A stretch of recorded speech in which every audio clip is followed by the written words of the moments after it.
Hi everybody, this is Silvio Canto in Dallas, Texas on Friday, October the 12th, and welcome to our video commentary. Well, today we're going to take a look at Texas and what is happening for governor, the elections for governor, and for the U.S. Senate.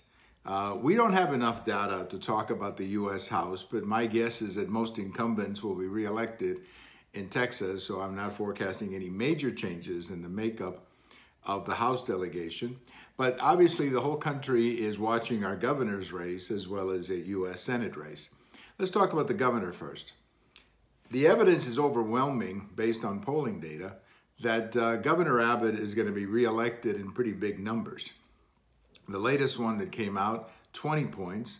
Others that have come out anywhere between 15 and 18 points. So I think Governor Abbott looks to me like a sure bet to be reelected by a pretty big margin. You know, the record, at least in recent memory, for election or re-election in Texas was Governor George W. Bush in 1998, who got 68% of the vote. That's a pretty big victory.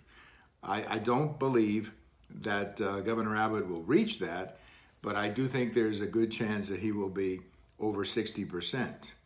On the U.S. Senate side, there's been a lot of talk around the country about Representative Robert O'Rourke, who obviously wants to be Senator of Texas, and he's running against Senator Cruz. And the latest polling data is starting to show that race pretty much between 8 to 10 points ahead for Senator Cruz. And what's interesting to me when I look at the polls, and again, I think you got to look at the tendency in the polls. Not one poll, you got to look at the tendency.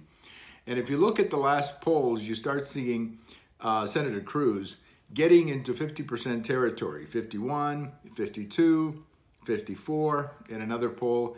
And what that suggests to me is that he's consolidating a majority of the vote and that he's going to be winning, not a landslide like Governor Abbott, but a victory around 10 points, which is what I predicted back in March.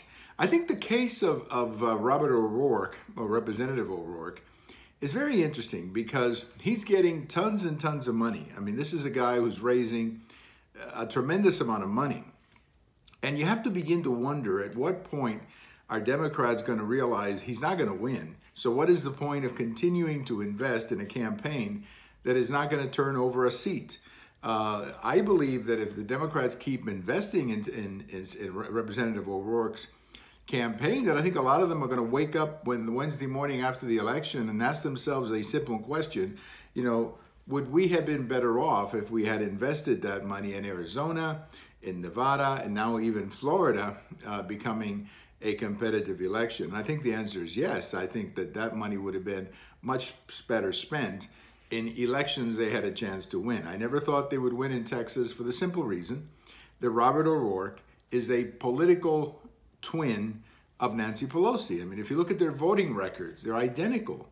And the idea that Texas would elect for the Senate an ideological twin of Nancy Pelosi is something that I never really accepted, and it doesn't look like it's going to happen. So right now, you have to feel pretty good about Senator Cruz, and you definitely have to feel very good about Governor Abbott. Now, we're not going to get into the House races because we don't have enough data to do that. But just my gut feeling tells me that there won't be any major upsets in the House. There's always one or two, but I don't think that it'll be anything that'll change the makeup of the state legislature, the state Senate, as well as the representatives or the Texas representatives in the U.S. House of Representatives.